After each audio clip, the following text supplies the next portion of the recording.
faction. Spawning down as I mess up my overlays. Spawning down in the bottom right hand position as the red Terran player representing alien invasion. It is Revenge. And his opponent up in the top left. The Teal Zerg coming out of beating Bly 2-0. VP BenQ's sLivko. Always cool times. If you win 2-0 against a player like Bly, you're going to be on a bit of a nice run, although it was a ZVZ, so it's quite volatile. And Bly tried to all in both games. And I just got a hiccup. I hope that stops. A cast during hiccups would be terrible. Or very amusing. One or the other. But anyway. So far, things going to plan. Nothing too crazy is occurring yet, as we can see. Drones being made. It should be a hatch first from sLivko. No real reason not to. You may even see CC first come down from Revenge. It's just up to him whether he feels that's good. Pulling the SUV back, so likely will be CC first now. It may not be. It is possible. But anyway, all looking good.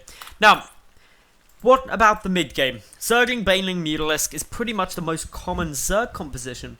The Terran player has a few more choices. Reaper openings are good, but we won't be seeing that due to being CC first. We can also see cool things like Mech, Biomine, both good compositions. Quite drop-heavy compositions are also fairly solid. And, well, that leaves options open. Some more cool plays are available too. Banshees do make an appearance occasionally. Cloak Banshees as well. But yeah. Generally, you're looking for either Bio or Mech. Those are the two choices. Up against Bio, Baneling, Zergling, Mutalisk, pretty much solid. Up against Mech, you're looking more Roach heavy, depending on the tank Thor count, really. Roach Hydra can be quite good. Generally, it goes on for a longer game. But wait and see what's coming down for the moment. Gas being taken, Barracks on its way down. Quite interesting to see quite an early gas here. Generally speaking, after a CC first, you see 2 Barracks and then 2 gases, or sometimes even 3 barracks, 2 gases. Getting this gas earlier opens up more options for teching quickly, a faster factory, etc. So that could lead into some fun stuff. For the moment though, sLivko, playing it as standard as he could, to be honest. He's just getting down the hatch first, sees the command center's coming down. That basically just indicates to him that I need to try and secure up my third base fairly fast. Unlikely, he may actually get it super fast. This drone is coming down, but it's rallied down to the natural, so that's okay. Generally speaking, you see a gas before you see a third get taken by a Zerg just to get speed out, and you kind of need it pretty much. Although, there is always the possibility that there may just be a super fast third base. Although it is just a possibility, it's not something you too often see. But anyway, now we see SUV getting a good scout out, knows what's happening, sees there's no gas, may go and try and block the third for a while when it gets taken, but usually see that third around the 6-minute mark, give or take a bit. Factory coming down, allowed to occur because of this gas getting taken nice and early. The downside being, though, that there's a bit of a shortage of Marines. This Marine moving over to the side may seem a bit odd, but it's really just trying to pick up any Overlords that may try and sneaky by coming in for a scout later on, which is actually quite a nice thing to do, just one Marine out there. Does mean you're a little bit more vulnerable to things coming up the front, but yeah, the SCVCs, there isn't too much really going to be coming out in that sense. No gas still from sLivko, so he should be getting up his third relatively soon. Or getting double gas, one or the other. But takes double gas at the natural. That's quite cool because now it leaves his opponent questioning, does he have any gas in his main? What's he doing? What's he got planned? If he does have gas in its main, it could be completely different things. Or he's got very late gas. But yeah, factory just going to be switching here. Starport also coming down. This could be for some drop play, so Hellions in the front, a drop in the back. Belshir is a good map for it due to this dead space. All through here, it's really nice trying to get some of that down. So, good options coming down here. Revenge really just going a bit more tech focused. He's also getting a tech lab on there, so okay, it's not going to be drop play. It's going to be Heli and Banshee now, almost certainly. Heli and Banshee is a composition that we saw nearly every game TVP back in Wings of Liberty. Whereas in Heart of the Swarm became a bit less popular, but of course the buff to cloak Banshees in by the cloak costs a lot less, makes it a bit more viable in Heart of the Swarm, as it's less of an investment. We need to see Spore Crawlers come down, but there's Cloak, there's the Banshee, everything coming out quite nicely, and well, the supply depot wall off at the front, also making a good mark there. Extractors coming down, all looking good there. That's going up to 4, double evolution. Sorry, Roach War and an evolution chamber, not double evo. So yeah, this is a bit more unusual, but the triple queen at the front completing the wall off, and that's really quite nice. There's 4 queens in total.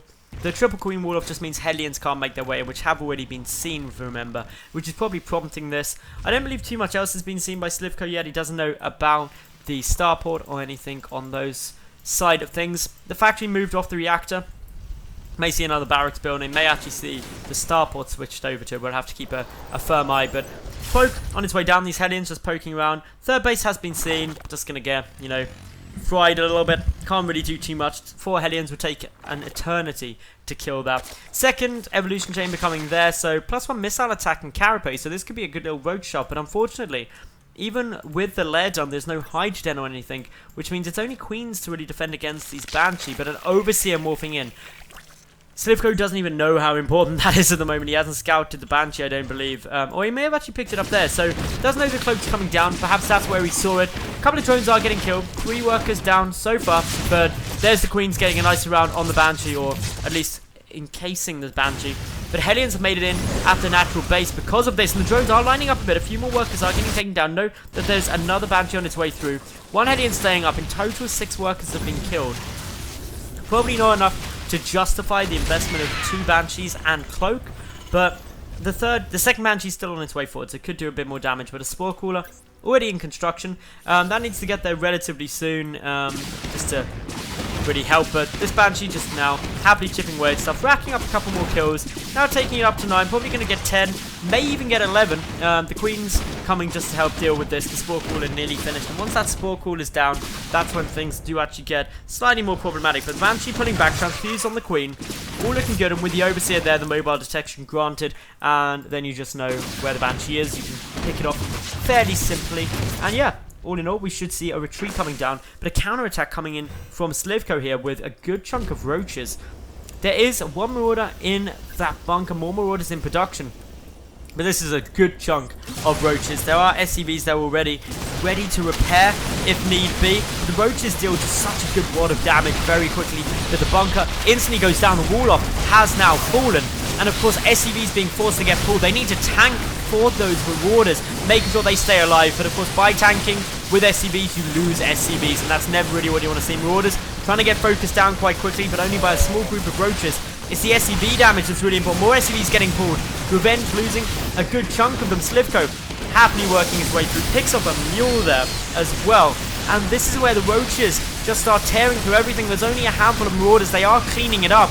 But at what cost? That's where the problem really starts coming, because there's a lot of SCVs being taken down. 33 killed. 22 workers have also gone down for sLivko. I'm not quite sure what happened there. It must have been a Banshee or a drop coming through, but yeah, a good amount of damage has been done. I must have missed the drop coming down here, so I apologize for that. But a Nidus network.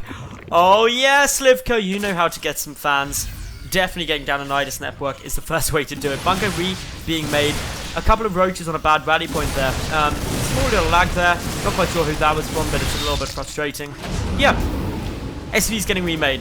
37 to 32 workers. So if it wasn't for the counter damage which I just saw, things may have not gone as well. But still, 33 workers killed compared to 22. That's good for sLivko. sLivko needs to drone if he wants to stay in this game economically. Or he needs to get some queens and a Nidus worm down. Note that this Overlord could place a Nidus worm, or give vision for a Nidus worm there, where sLivko would not see it. The third would take some damage. Reinforcements would be almost instantaneous, and that is where the Nidus is coming out. Revenge? No idea. He's sitting there, he's like, what? Revenge? Revenge? Is there a Nidus network there? No. I don't know about that, but I do know that I've got a drop coming down the third. Taking a beating. This is a nice counterattack, and may waylay sLivko for a bit of time, because he's only rallying in a few roaches here. Not really enough to stop this. The medevacs are out of energy, unfortunately, but there's still those 3 Marauders and 2 Marines up, dealing a good chunk. But the push coming into the natural, and without those additional units, could be problematic. Widowmines get some nice shots off, but it's the Marauders dealing damage. The back of transfuses from the Queens need to be better if they're gonna keep going. And Revenge plowing through, taking out the Queens, taking out the roaches, taking out the third hatch. More reinforcements coming through, but GG, Revenge takes game number 1 and gets an early lead in this series.